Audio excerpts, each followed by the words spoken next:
Ena od razdelilnic hrane Škofijske Karitas, Andreja, pride sem po pomoč enkrat mesečno. Za preživetje rabim hrano.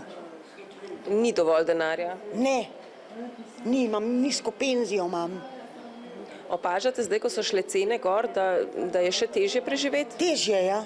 Lani je po pakete s hrano prišlo več kot 91.000 oseb, letos jih pričakujejo še več. Sploh zdaj, ko so se cene hrane povečale, pridejo ljudje in rečejo, joj, mi je ostalo 20 evrov za hrano. Med prejemniki hrane so pogosto tudi vdovci, ki se po smrti soproge preprosto ne znajdejo. In jim potem kakšne tele pripravljene zadeve, ki jih mi dobimo, zelo prav pridejo od konzerv do toplotek in takšnih stvari. Čeprav to ni najbolj zdrava izbira, je jed iz toploteke pogosto edini topel obrok, ki ga zaužijejo. Večkrat povejo, da nimajo možnosti si kupiti kakšne dietne prehrane, ki jo od njih zahteva zdravnik, ali da nimajo finančnih možnosti, da bi si zagotovili takšno prehrano, da se ne bi redili, da bi zdravo živeli.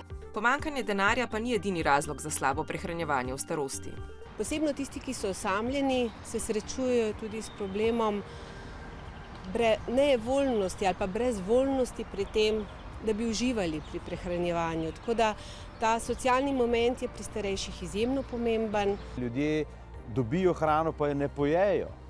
Dobijo hrano, pa si jo razdelijo na 3-4 obroke. Mi mislimo, da so ta obrok pojedli naenkrat in zaužili dovolj hranilnih snovi za en dan, so si ga pa razdelili te snovi preko 4 dni. Če temu prištejemo še pomanjkanje teka zaradi premalo gibanja, dobimo zelo slabo prehransko sliko starejših. Energetska sestava hrane starejših preveč temelji na ogljikovih hidratih, sladkorjih. Nekako bi mogli po teoriji starostniki pojesti več, vendar velikokrat ne pridemo do te situacije v realnosti. Ko smo stari 80 let, pa približno 80% starostnikov poje premalo, glede na to, kaj bi energijsko in hranilno potrebovali. Potem so tudi ugotovili, da je problem dehidracija, ker sami vejo, da morajo piti vodo, ampak ponavadi je te ne zaužijejo dovolj. Poleg tega k dehidraciji vodi tudi uživanje različnih zdravil, ki pospešujejo dehidracijo v starostnikovem organizmu. Čeprav je to zelo raznolika skupina ljudi, je skoraj vsem starejšim skupno eno. Da s starostjo postajajo zelo kompromitirani vnosi beljakovin, pa se seveda potem odraža na tem, da telesne in funkcionalne strukture organizma še hitreje propadajo. Najpogostejša posledica – podhranjenost. Že v splošni populaciji je približno tam slabih 10% podhranjenosti, ko pa zaidemo v domove za starejše ali pa bolnišnice, pa se ti procenti zelo zvišajo. Velika težava je tudi prevelika telesna teža. V starosti pogosto srečujemo stanja motenj prehranjenosti, ko so starostniki in debeli in hkrati še podhranjeni.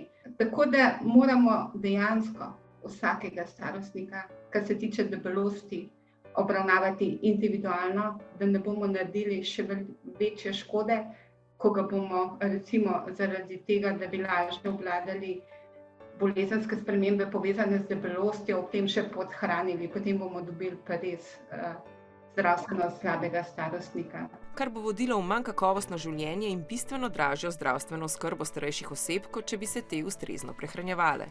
Najprej bi morali ugotoviti, koliko je starostnik dejansko presnovno zdrav, koliko je prehransko ogrožen glede na kriterije, ki jih poznamo. Potem bi morali postaviti diagnozo prehranskega in presnovnega stanja pri vsakem starostniku. Ta minimalna investicija bi imela izjemno velike posledice v izboljšanem zdravju starostnikov. Rešitve številnih izzivov pri prehrani starejših so nedavno iskali tudi študenti Biotehniške fakultete. Zmagal je predlog, da bi po vzoru subvencionirane prehrane za šolarje in študente kaj podobnega organizirali tudi za starejše.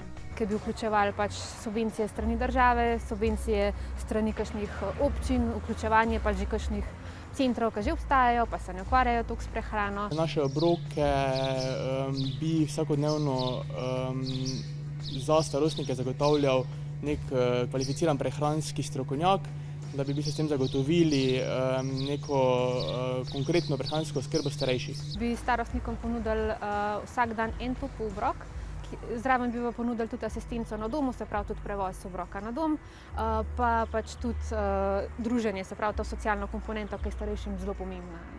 Rešitve torej so, a sta težava kot pogosto, ko govorimo o starejših ljudeh, pomanjkanje denarja, kadrov in znanja ter razdrobljenost pristojnosti med posameznimi ministrstvi.